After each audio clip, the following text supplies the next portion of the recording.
So 2 weeks ago, I was paddling at Assateague with a tidal change of about 1.5 feet. Today, I'm on the Bay of Fundy, and the tidal change is about 9.5 meters. I think actually it said 9.17 meters.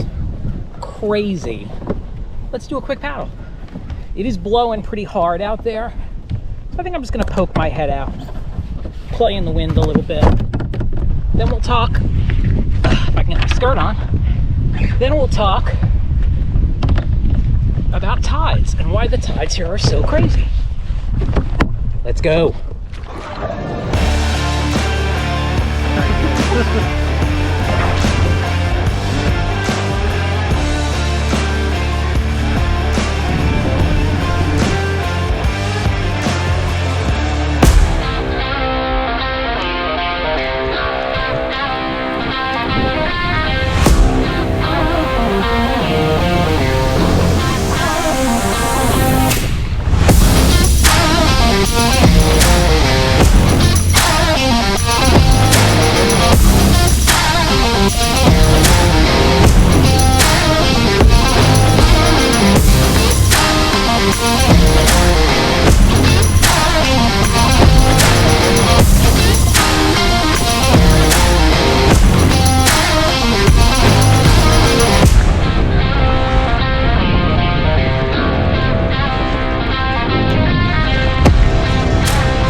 So I am fortunate enough to have paddled in 2 of the top 5 places and visited I think the number 5 place. So I've paddled in sections of Alaska. The Cook Inlet is actually the highest in Alaska, and I've paddled adjacent to that.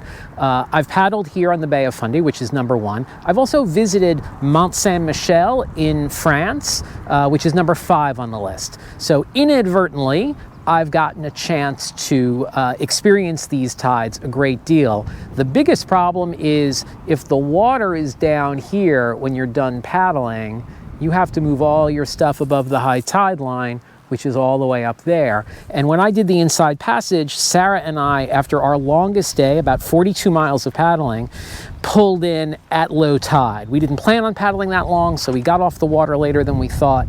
And we got our boat to the shoreline and realized to get above high tide line to our camp spot, we had to walk quite a ways. And we emptied our boats out. We each had 2 bags of gear. We each had a kayak, obviously. So we helped each other with each other's kayaks. Then we started hauling gear. And Sarah did the mile, and we ended up walking something like 6 miles by the time we were done, back and forth and back and forth and back and forth and back and forth. So for me as a paddler who camps out of my boat, that is my big concern, is how long is that walk going to be to camp? This is where I launched my kayak from yesterday.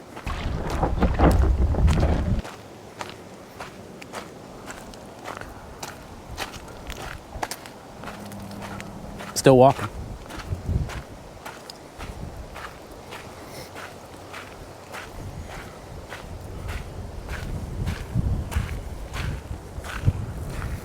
This is the water level today.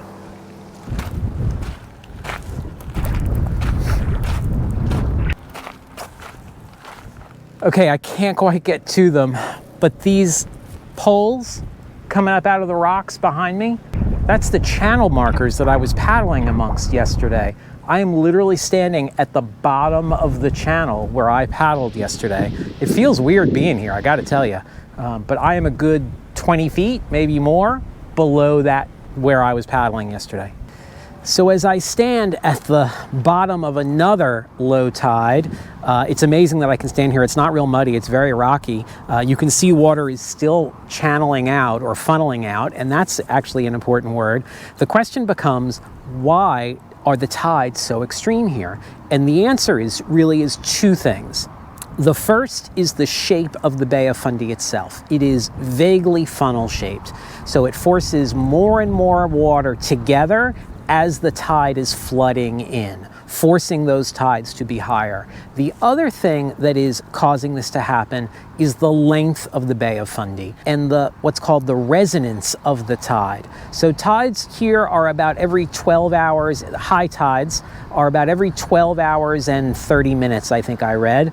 And that time coincides perfectly, almost perfectly, with the length of the bay.